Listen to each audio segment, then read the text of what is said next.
Hi అండి, అందరికీ నమస్కారం. Welcome back to general points YouTube channel. ఈరోజు ఈ వీడియో ద్వారా అయితే మనం 1000 జీకే బిట్స్ అనేటువంటిది అయితే మనం ఒక ప్లేలిస్ట్ అయితే క్రియేట్ చేయడం జరిగింది కదండి. దానికి సంబంధించి మనం ఈరోజు పార్ట్ 6 అయితే డిస్కస్ చేద్దామండి. ఒక 10 బిట్స్ అయితే డిస్కస్ చేద్దాం.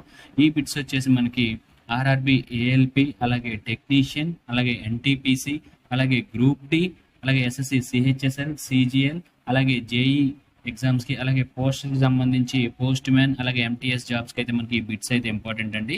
చాలా ప్రీవియస్గా అడుగుతున్నటువంటి బిట్స్, అలాగే ఇంపార్టెంట్ బిట్స్ అయితే మన ఛానల్ అయితే డిస్కస్ చేస్తున్నాం 1000 జీకే బిట్స్ అనేటువంటి ప్లేలిస్ట్ ద్వారా. సో ఇంకా ఎవరైనా మన ఛానల్ని సబ్స్క్రైబ్ చేసుకోకపోతే వెంటనే సబ్స్క్రైబ్ చేసుకోండి. అలాగే ఈ వీడియోని అయితే మీరు చివరి వరకు చూడండి. మీకు ఈ వీడియో నచ్చినట్లయితే లైక్ చేయండి, షేర్ చేయండి, కమెంట్ చేయండి. సో లేట్ చేయకుండా వీడియోలోకి వెళ్ళిపోదాం. సో మనకి ఫస్ట్ బిట్ వచ్చేసి isotope of cobalt is used in treatment of. So మనకి ఐసోటోప్ కోబాల్ట్ అనేటువంటిది దేని ట్రీట్మెంట్లో వాడతారు, ఏ వ్యాధి యొక్క ట్రీట్మెంట్లో వాడతారని అడిగారండి. సో ఆప్షన్ 1 వచ్చేసి క్యాన్సర్, ఆప్షన్ 2 వచ్చేసి గైటర్, ఆప్షన్ 3 వచ్చేసి స్కిన్ ఎలర్జీ, ఆప్షన్ 4 వచ్చేసి టూత్ డికే. సో మనకి ఐసోటోప్ ఆఫ్ కోబాల్ట్ వచ్చేసి మనకి క్యాన్సర్ యొక్క ట్రీట్మెంట్లో అయితే అడుగుతారండి. క్యాన్సర్ యొక్క ట్రీట్మెంట్లో అయితే దీన్ని ఉపయోగిస్తారు, ఐసోటోప్ ఆఫ్ కోబాల్ట్ని. సో మనకి ఇది చాలా ఇంపార్టెంట్ బిట్ అండి, చాలాసార్లు అయితే అడగడం జరిగింది. సో ఐసోటోప్ ఆఫ్ కోబాల్ట్ అనేటువంటిది క్యాన్సర్ ట్రీట్మెంట్లో అయితే వాడతారండి. అలాగే నెక్స్ట్ బిట్ వచ్చేసి an object moving with greater dash has greater inertia. So greater inertia రావడానికి ఒక ఆబ్జెక్ట్కి ఏమి ఎక్కువగా ఉండాలి అని అడిగారండి. ఆప్షన్ 1 వచ్చేసి వెలాసిటీ, ఆప్షన్ 2 వచ్చేసి యాక్సలరేషన్, ఆప్షన్ 3 వచ్చేసి వాల్యూమ్, ఆప్షన్ 4 వచ్చేసి మాస్. సో ఒక బాడీకి అంటే ఒక ఆబ్జెక్ట్కి మనకి ఎక్కువ మాస్ అయితే, గ్రేటర్ మాస్ ఉంటే గ్రేటర్ ఎనర్షియా అయితే మనకి క్రియేట్ అవుతుందండి. సో ఆన్సర్ వచ్చేసి 4th ఆప్షన్ మాస్. సో అలాగే నెక్స్ట్ బిట్ వచ్చేసి Harshacharita, the deeds of Harsha, which is the biography of Indian empire Harsha was written by. So మనకి హర్ష చరిత్ర ఎవరు రచించారు, హర్షుని యొక్క ఇండియన్ చక్రవర్తి అయినటువంటి హర్షుని యొక్క చరిత్రను ఎవరు రచించారని అడిగారండి. ఆప్షన్ 1 వచ్చేసి రవీంద్రనాథ్ ఠాగూర్, ఆప్షన్ 2 వచ్చేసి బాణభట్ట, ఆప్షన్ 3 వచ్చేసి స్వామి శివానంద, ఆప్షన్ 4 వచ్చేసి వాల్మీకి. సో మనకి హర్ష చరిత్రను రచించింది, హర్షుని యొక్క హిస్టరీ అలాగే హర్షుని యొక్క చరిత్రను రచించింది అయితే బాణభట్ట అండి. సో మనకు ఆన్సర్ వచ్చేసి ఆప్షన్ 2 బాణభట్ట. అలాగే నెక్స్ట్ వచ్చేసి who among the following represents Indian archery. So ఈ క్రింది వాన్లో ఇండియన్ ఆర్చరీని రిప్రజెంట్ చేసేటువంటి స్పోర్ట్స్ పర్సన్ ఎవరని అడిగారు. ఆప్షన్ 1 వచ్చేసి దీపికా కుమారి, ఆప్షన్ 2 వచ్చేసి సౌమ్యజిత్ ఘోష్, ఆప్షన్ 3 వచ్చేసి నీరజ్ చోప్రా, ఆప్షన్ 4 వచ్చేసి మానికా బాత్రా.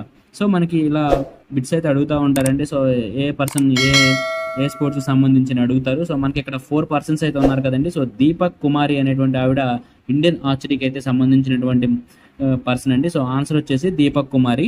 అలాగే సౌమ్యజిత్ ఘోష్ అలాగే మానికా బాత్రా వీళ్ళిద్దరూ వచ్చేసి టేబుల్ టెన్నిస్కి అయితే వీళ్ళు సంబంధించినటువంటి పర్సన్స్ అండి. అలాగే నీరజ్ చోప్రా వచ్చేసి మనకి జావలిన్ త్రోకి అయితే సంబంధించినటువంటి స్పోర్ట్స్ పర్సన్ అండి. సో మనకి ఇక్కడ అడిగింది ఇండియన్ ఆర్చరీ పర్సన్ కాబట్టి దీపికా కుమారి అయితే ఆన్సర్ అండి. So option 1 is right answer, Deepika Kumari. అలాగే నెక్స్ట్ బిట్ వచ్చేసి what is the scientific term for the speed of an object moving in definite direction. So మనకి సైంటిఫిక్ టర్మ్ అడిగాడు, ఒక బాడీని ఒక డెఫినెట్ డైరెక్షన్లో ఆబ్జెక్ట్ అనేది మూవ్ అవుతుంది. సో దాని యొక్క సైంటిఫిక్ టర్మ్ అయితే అడిగారండి. సో ఆప్షన్ 1 వచ్చేసి టైం, ఆప్షన్ 2 వచ్చేసి యాక్సలరేషన్, ఆప్షన్ 3 వచ్చేసి వెలాసిటీ, ఆప్షన్ 4 వచ్చేసి మోషన్.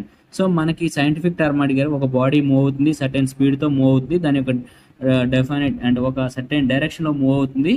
సో దాని యొక్క సైంటిఫిక్ టర్మ్ ఏంటని అడిగారు. సో ఆన్సర్ వచ్చేసి మనకి వెలాసిటీ అంటారండి దీని సైంటిఫిక్ టర్మ్. సో మనకి బాడీ ఒక సర్టెన్ డైరెక్షన్లో అలాగే సర్టెన్ స్పీడ్తో మూవ్ అవుతుంది అంటే దాన్ని అది సర్టెన్ వెలాసిటీతో ఉందని అయితే చెప్పడం జరుగుతుంది సైంటిఫిక్ టర్మ్లో. సో ఆన్సర్ వచ్చేసి వెలాసిటీ. అలాగే bores model of an atom could explain. So bores model అనేటువంటిది మనకి ఆటంలో ఏం ఎక్స్ప్లెయిన్ చేస్తుంది, ఆటం యొక్క దేని గురించి ఎక్స్ప్లెయిన్ చేస్తుంది బోర్స్ మోడల్ అనేది అడిగారండి. ఆప్షన్ 1 వచ్చేసి formation of chemical bonds, option 2 వచ్చేసి fine structure of spectral lines, అలాగే ఆప్షన్ 3 వచ్చేసి క్వాంటైజేషన్ ఆఫ్ ఎనర్జీ, ఆప్షన్ 4 వచ్చేసి energy of uni electron species. మనకి Bohr's model of an atom అనేటువంటిది మనకి ఈ థియరీ అయితే మనకి ఆటమ్ యొక్క energy of uni electron species గురించి అయితే ఎక్స్ప్లెయిన్ చేస్తుందండి. సో ఆన్సర్ వచ్చేసి 4th ఆప్షన్ బోర్స్ మోడల్ అనేటువంటిది energy of uni electron species గురించి అయితే ఎక్స్ప్లెయిన్ చేస్తుందండి.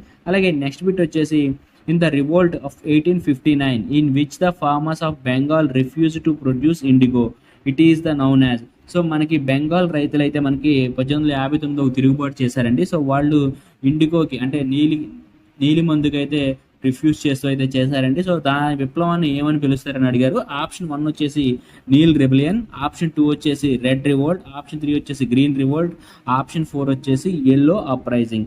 సో మనకి నీల్ రెబిలియన్ అంటే నీలి విప్లవం అండి. సో మనకి ఆప్షన్ 1 అనేటువంటి నీల్ రెబిలియన్ అంటే నీలి విప్లవం అన్నారు. సో మనకి బెంగాల్ రైతులు మనకి ఇంటికి నీలి మందునికి దానికి రిఫ్యూజ్ చేస్తూ అయితే చేసినటువంటి విప్లవం అయితే నీలి విప్లవం. సో ఆన్సర్ వచ్చేసి నీల్ రెబిలియన్. అలాగే నెక్స్ట్ బిట్ వచ్చేసి who released the book title warrior on wheelchair to Padmashri అన్నారు. So who released the book title warrior on wheelchair to Padmashri అంటే ఆ బుక్ని ఎవరు రిలీజ్ చేశారని అడిగారండి ఇక్కడ మనకి. ఆప్షన్ 1 వచ్చేసి నరేంద్ర మోడీ, ఆప్షన్ 2 వచ్చేసి అమిత్ షా, ఆప్షన్ 4 వచ్చేసి మనోజ్ సిన్హా, ఆప్షన్ 4 వచ్చేసి ద్రౌపది ముర్ము. సో మనకి warrior on wheelchair to Padma Shri అని అయితే అడిగారండి. సో ఈ బుక్ రిలీజ్ చేసింది అయితే జమ్మూ కాశ్మీర్ లెఫ్టినెంట్ గవర్నర్ వచ్చేసి మనోజ్ సిన్హా అయితే ఈ బుక్ని అయితే రిలీజ్ చేశారండి. సో మీకు ఈ warrior on wheelchair to Padma Shri అనేటువంటి ఈ బుక్ అనేటువంటిది ఎవరి యొక్క జీవిత చరిత్ర గురించి రచించారు అనేటువంటిది అయితే కామెంట్లో అయితే మీరు కామెంట్ చేయండి. అలాగే నెక్స్ట్ బిట్ వచ్చేసి who among the following founded the Arya Samaj in 1875. So మనకి 1875లో అయితే ఆర్య సమాజం అయితే స్థాపించబడిందండి.